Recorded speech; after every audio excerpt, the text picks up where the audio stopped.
What's good, everybody? Hope you guys are having a wonderful and blessed day. Today we're diving into the world of Final Fantasy VII and taking the challenge of working out like the legendary Cloud Strife. That's right, we're going full on soldier mode and unleashing our inner warrior. Let's do it. You've seen Cloud take down enemies with his incredible strength and agility, but did you ever stop to think about the hard work and dedication it takes to achieve that level of physical prowess? Well, today we're stepping into Cloud's shoes and putting in the sweat and effort to become a real-life hero. And it's not just about looking cool with a sword on your back, it's about building strength, endurance, and resilience. Just like Cloud, we're pushing ourselves to the limit and beyond, because that's where true growth happens. And hey, who knows, maybe one day we'll be able to pull off some epic sword moves too. The journey to become a warrior like Cloud Strife is about consistency and perseverance. It's about showing up every day, giving it your all, and never backing down for a challenge. So, grab your Buster Sword or a dumbbell, whatever works for you, and let's keep pushing forward, one rep at a time. Now, here are some statistics of Cloud that I feel are going to be necessary for today's workout like.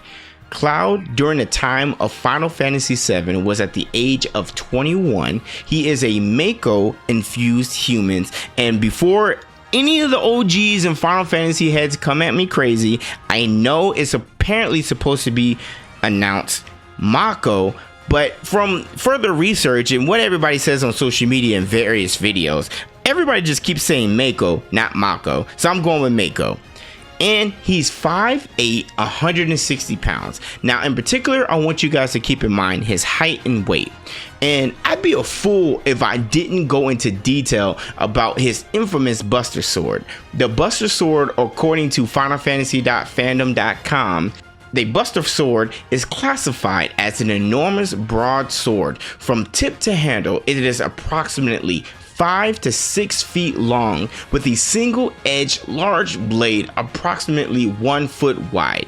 Now, Cloud, with his frame, he is a very lean and defined dude. He clearly has a lot of core strength to be able to have that ability to maneuver the way he does with a sword that's clearly taller than him.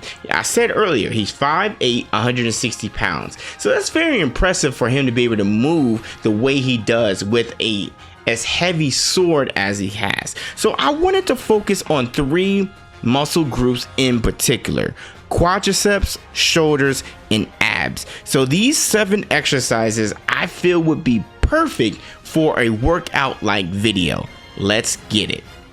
Now, for our initial exercise, I feel like even though it is basic, this is definitely going to be something necessary for someone like Cloud to be able to help to carry a sword like the Buster Sword. Arm circles. So we're going to start off with arm circles going backwards and forward, 21 reps, 3 sets each. Now, if you want to go ahead and increase it a little bit further, you can go ahead and do small ones first, then go ahead and move forward with larger arm circles. This is good to get the arms warmed up, get that rotator cuff in line and ready for the workout that's at hand. Of course, this is going to be great for warming up the shoulders. And if you're like Cloud, you're going to be wanting to get ready to lift a heavy sword like the Buster Sword. So doing arm circles forward and backwards, even though it does seem very basic, is definitely something that should be considered, because the basics is what really helps propel us forward when it comes to different exercises and things of that nature. Next, we are going to move forward with squats. Now, if you've ever played Final Fantasy and you notice when Cloud is there, he does like those warm-up squats. Those are not necessarily the best squats that you should be doing. As you can see here, you want to make sure that you're parallel with your feet, you're around shoulder width or a little bit more apart. You're getting a good dip when it comes to these squats, because you want to make sure that you're able to properly lift that Buster Sword, and you want to make sure that you're going down almost around a 90-degree angle and to warm up your legs and whatnot to move on to the next exercise. Now, You see your boy with the Olympic size bar. Just envision if this was the Buster Sword. Now I'm 5'9", so I'm an inch taller than Cloud. So that's a Buster Sword because that's 7 foot, because that's an Olympic size bar. So that's crazy. You put that on your back. Cloud is going around killing enemies left and right and maneuvering with a heavy bar like that. So that's kind of put into perspective of size. No, I do not have a life-size model of the Buster Sword, even though that would be pretty cool. But with a guy like me that has kids, that's gonna get broken somehow. Anyways, next we are going to move forward with the push press. Now this is going to be a great exercise that's going to be working on primarily your shoulders, but your secondary muscles are going to be calves, triceps, and quadriceps. Now again, wielding a sword like the Buster Sword does take a lot of core strength, but it also is going to take a lot of shoulder strength as well. You want to make sure that you're actively utilizing those calf muscles to be able to put up that weight. And Cloud has a lot of different abilities and whatnot. He has a lot of actions where he can lift weight up above his head fairly easily. Now, of course, you know, he is a Mako infused human, so of course that helps with his superhuman strength. Me, I'm not Mako infused, I'm sorry y'all. So I'm working out to make sure that it is healthy for me, but I'm building lean muscle just like how Cloud is. So I'm doing high reps, lower weight. Now, again, you see me trying to do the squats like Cloud. You can't do that. Now, especially if you're going to be trying to do squats like this. Now, this is a typical back squat. Nothing more than just 225 pounds, 7 reps, 3 sets at a time. As long as you're bending down with a 90-degree area, you're in a good position. This is going to help you to be able to wield that Buster Sword, to be able to have it on your back when you're moving around just like Cloud. Next, we are going to move forward with your cross body mountain climbers, and your cross body mountain climbers are going to be great. Now you see me getting ready for the start. Ready, set, boy, looked like I was about to get off of my 40, but that's for another character. If you know, you know.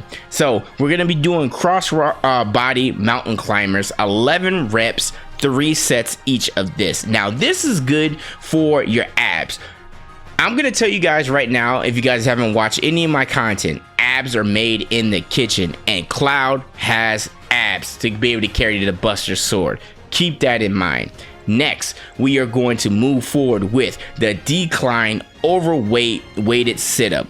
And some words of encouragement. If you guys ever go into an exercise and you notice that it's too easy for you, there's nothing wrong with changing it up and increasing the weight. Your form and technique is always going to be the most important thing. So as long as if you're moving heavy in weight, as long as you are making sure to properly do the exercise and technique right while increasing the weight, you're good to go. So the decline overhead weighted sit-up is going to be, of course, focusing your core strength, your abs. Your core is very important, but also secondary muscles is going to focus on your shoulders, which for Cloud, that's what you need. And lastly, and certainly not least, your dumbbell step up. Your dumbbell step up is going to focus on your muscles as well. This is going to focus in particular your quadriceps, and secondary muscles is your calves, hamstrings, and glutes. I hope you guys enjoyed the workout like video series. If you guys have any comments, feel free to let me know down below. I appreciate you guys. You guys have a wonderful and blessed day, and I look forward to the next video. And I'm out. Peace.